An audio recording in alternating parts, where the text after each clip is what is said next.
Hi guys, so today we are doing something very unusual, especially after the pandemic, right? Like we kind of doesn't do like we doesn't visit our client. Sorry. Okay.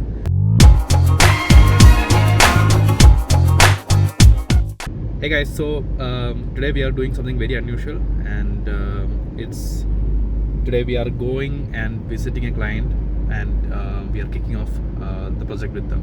The reason why it's unusual is that after the pandemic, we rarely do client meetings, especially when we are onboarding clients. We just do it via virtual meetings and things like that. It goes smoothly, but sometimes right now clients want us to visit them initially so that we can have a face-to-face meeting, a bond, right? So that's why we are going to Thrissur. So it was a 150-kilometer ride from our office or our home, right? So Delson is here. Hey guys, driving on the highway, I can't talk too much, take my eyes too much. So yeah. So we are almost near. It's just 20 minutes. So if possible, we'll after the meeting, I'll give you some insights about how we can do the first meeting with the client, and what all things that maybe we'll learn after meeting the client, right? Because the client is a big shot. They are a publicly listed company. It's a subsidiary of a publicly listed company. So always meeting great entrepreneurs is a great thing, right? Great learning experience actually. It's a great learning. And also how the times have changed. When we used to, in the past, I guess before the pandemic, if we go and meet a client with such big scale, we usually wear formals and all those things now. And I think it's not the pandemic, I guess it's how the times have changed. It's more about your work and everything. I think I love Jason's shirts, what he's wearing right now. Yeah, and also there's another specialty for this meeting, because this is the first time that we are going to a meeting on Delson's BMW. So that's another specialty. Let's see. Right. So yeah, I'll keep you updated. Yeah, finally we have arrived. I think we have arrived according to Google Maps. So I think I think you have arrived. Yeah, we have arrived. A few moments later. Actually, we didn't reach. Oh my god! I knew it! Google Maps. Yeah, so I don't know what happened, but there was some glitch, technical glitch, and we ended up in the middle of nowhere. So then we contacted the client, and actually the location was 1 hour away. 1 hour away, and we had scheduled our kickoff 30 minutes Prior to that, prior to our arrival. I mean, post our arrival. And to make matters worse, now we are stuck in a railway crossing. So we had to postpone our kickoff meeting by 30 minutes, and thankfully the client agreed on it. And yeah, so this happens. So this is the difference between a virtual meeting and a real life meeting. We just literally entered the wrong meeting code and went. From what I've learned from this, next time when you leave for a long journey, when you hit the destination, go for the destination, zoom in and check out where we actually are and cross check it with that person. This was a 4-hour drive, right? This is a 4-hour drive, yeah. So imagine you going to the wrong location and you realizing that you have to drive another 3.5 hours or like a couple of hours. And thankfully the client was free for the meeting after 30 minutes. Otherwise, if the client had some other commitments, the entire travel would have been a waste. Yeah. Right. So, and this is also the difference between like how effective online meetings are sometimes. Right.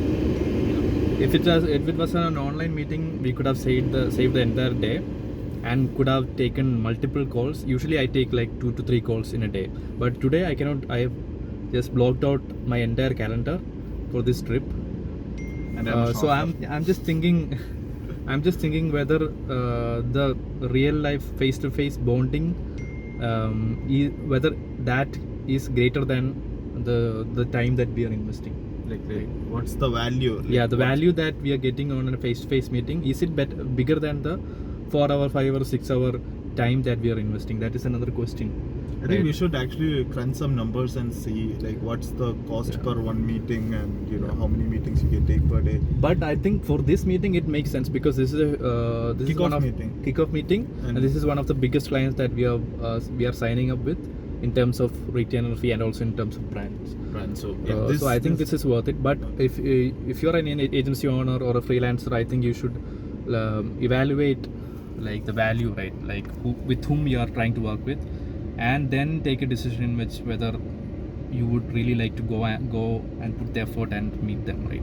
Once we land the contract or once we work for a month and we are set and it's time to go to the next level when we meet a client, it's fine.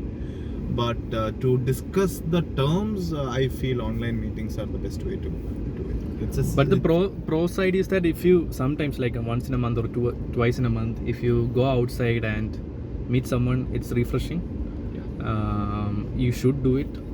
You'll see a lot when you travel. You learn a lot, and sometimes you have a bit more commitment to the client. Right? Whichever client that we have met face to face, apart from the contract, apart from the deliverables, we have some kind of commitment to them. This is something I've noticed very much. And they also, I think, have some kind of commitment Connection. towards us also, right? So that's also there. So we won't be just letters on the screen. So. And even like it's been 5 minutes that we have been talking, and still another train came. Thank you, IRTC. So I'm not sure like whether it will happen after 30 minutes also, but No, that's fine. I think the ETA has gone further back to 3:11. So I'll have to shave off 11 minutes. So, Yeah, guys. Bye. my phone's heating actually. A few hours later. So hey guys, so the meeting got over and we just got on our cars. We couldn't film anything inside the office or lab. Yeah, we got one picture with them. That's Sometimes I'll just put it here. yeah. Right. So the meeting started at 3:30 and it got over around 5:30. It took about 2 hours. Yeah. 2 hours. It felt like 2 years, but It was only 2 hours. Yeah. so the best thing was that we actually the briefing of the brand was given by the founder of Jyoti Labs actually. So Ujala, you might have Ujala, heard. the Yeah. man who created Ujala actually briefed his new product to us. Hey, Right, so that's was- something else. Right. Yeah. So you can Google and check out about Jyoti Labs and about Ujala. So yeah. Yeah. So something I've noticed. So before we reached there, we were talking about how online meetings are so much more efficient and all those things. But something that we've noticed is today we went there, we got the briefing, we understood the brand is all about, what the brand is all about, and we kind of got a gist of the soul of the brand, if you would like to call it, right? So they're creating a separate niche for themselves. So I feel like if it wasn't for this meeting, I don't think it might would have worked out as well as it's going to work out. I think that's the best way to put it, I guess. Absolutely. And also like one concept I want to tell you guys here is that there are two strategies, blue ocean and red ocean strategies, right? So and this product, he wants to be a blue ocean product. So it's very simple. So there are a lot of businesses, right? So there are two strategies in marketing. One is that you directly go ahead and try to beat the competitors, like for example Colgate and Close-Up both does the same thing, and there are a lot of other toothpastes, right? So they directly try to beat each other, and that's called red ocean. But an example of blue ocean is Sensodyne, right? We don't see Sensodyne as a competitor to Colgate, but it is a product of its own. It has a category on its own. It's trying to solve the sensitivity problem, right? So anyone who has sensitivity doesn't even think about Colgate. He just purchases Sensodyne. So that's a blue ocean strategy. So this brand that we just had a meeting is also trying to get into that. It's trying to create a new segment for themselves. So the story of the brand is very important, and the depth of knowledge in the industry and the problems that people are facing, plus in the product, is also very important when you're creating a blue ocean. Because, currently, the book I'm reading now is something called the Blue Ocean Strategy Explained. And now that I got to see a blue ocean in the making, you clearly get on what it takes to create a blue ocean.